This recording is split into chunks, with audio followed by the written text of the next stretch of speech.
Frank, I would be lying if I said I never had this thought that I've heard other people ask, golly, God, why did you create this world knowing that some people would go to hell? I mean, wouldn't there be a best possible world that he could have created that would entail nobody going to hell? How would you answer that? Well, it's logically possible God could create a world where nobody sinned, but it might not be actually achievable with free creatures. Right? It might be that after the second person he creates, the third person's going to sin. And so does that mean that God then has to limit his universe to 2 people?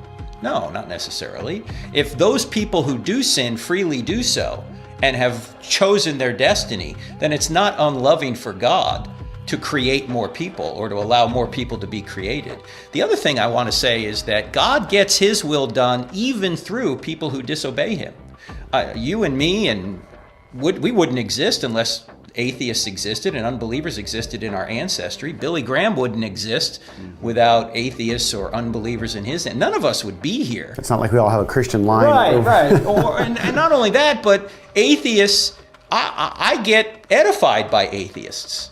And maybe you do too. Some of them are great people. You interact with them. They're friends of yours. Also, they challenge you and they help edify you and encourage you in the sense that I got to find an answer to that. That's a great question. So there are good things that even come from people who don't follow God.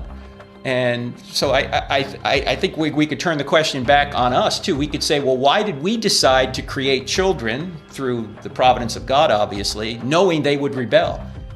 I mean, we have kids, they're not perfect. My parents have kids, I'm certainly not perfect. Why did they choose to create me, knowing we would rebel?